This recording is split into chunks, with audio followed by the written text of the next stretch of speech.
दोस्तों, हिंद महासागर 5 महासागरों में प्रशांत महासागर और अटलांटिक महासागर को छोड़कर तीसरा सबसे बड़ा महासागर है, जो कि पृथ्वी के कुल क्षेत्र का 7% हिस्से में फैला है। आपको यह जानकर आश्चर्य होगा कि पूरे पृथ्वी के पानी का 20% पानी केवल हिंद महासागर में ही पाया जाता है। दोस्तों, हिंद महासागर की इस खास बात यह है कि इसका नाम हमारे प्यारे देश हिंदुस्तान के नाम पर रखा गया है। यह दुनिया का एकमात्र महासागर है जिसका नाम किसी देश के नाम पर पड़ा है। दोस्तों, संस्कृत के पुस्तक में इसे रत्नाकर के नाम से बुलाया जाता है, जिसका अर्थ होता है रत्न उत्पन्न करने वाला सागर। दोस्तों, हिंदू ग्रंथ में इसे हिंदू महासागर के नाम से जाना जाता है।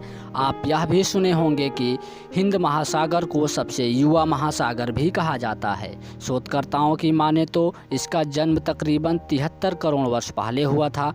दोस्तों, हिंद महासागर का पानी अन्य महासागरों की तुलना में काफ़ी गर्म होता है, यानी कभी कभी इसका टेम्परेचर इतना ज़्यादा हो जाता है कि इसका टेम्परेचर 36 सेल्सियस डिग्री तक पहुंच जाता है। दोस्तों, हिंद महासागर का कुल क्षेत्रफल 7,15,60,000 किलोमीटर वर्ग है।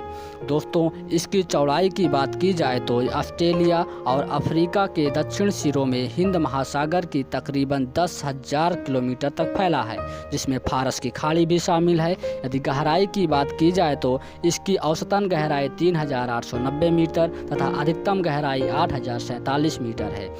दोस्तों, यूँ तो हमें इसमें काफ़ी द्वीप हैं, लेकिन सबसे बड़े द्वीप मेडागास्कर और श्रीलंका हैं। दोस्तों, हिंद महासागर का फैलाव भारत के पश्चिम में अफ्रीका तक तो पूर्व में इंडोनेशिया और ऑस्ट्रेलिया की सीमाओं तक फैला है।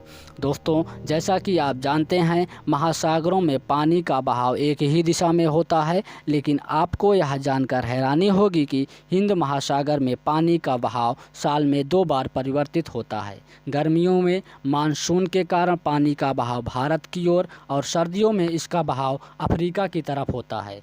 तो आइए जानते हैं हिंद महासागर में कौन कौन सी नदियाँ बहती हैं। सिंधु नदी, गोदावरी नदी, कृष्णा नदी, नर्मदा नदी। इनके अलावा विश्व के 2 सबसे बड़ी नदियाँ ब्रह्मपुत्र और गंगा भी जाकर मिलती हैं। यह नदियाँ 2000 किलोमीटर दूर हिमालय से निकलती हैं और रेत और मिट्टी लाकर समुद्र में डालती हैं, जिसमें नदियों के मुहाने पर महासागरों में अनेक टापू बन जाते हैं। इनमें से ऐसे कई द्वीप बन जाते हैं जिनकी प्राकृतिक सुंदरता विश्व में कहीं नहीं देखी जा सकती, जो पर्यटकों के लिए आकर्षक का केंद्र होता है। दोस्तों, हिंद महासागर का सबसे गहरा गर्त सुमात्रा गर्त, जिसे जावा गर्त के नाम से भी जाना जाता है, जिसकी अधिकतम गहराई 7,730 मीटर और लंबाई तकरीबन 32 किलोमीटर है। दोस्तों, क्या आप जानते हैं कि हिंद महासागर एशिया, यूरोप, अफ्रीका को जोड़ता है, जो व्यापार के दृष्टिकोण से विशेष महत्व रखता है। भारत का तकरीबन 78% अंतर्राष्ट्रीय व्यापार महासागर से ही होता है। हिंद महासागर विश्व के 40 देशों की सीमाओं को छूती हैं। इनकी तटों पर विश्व का 40% आबादी बसती है और साथ ही विश्व के व्यापार का 2/3 हिस्सा, संपूर्ण मालवाहक का 1/3 हिस्सा हिंद महासागर से ही होकर गुजरता है। देशों की अर्थव्यवस्था बनाए रखने में अहम भूमिका निभाता है।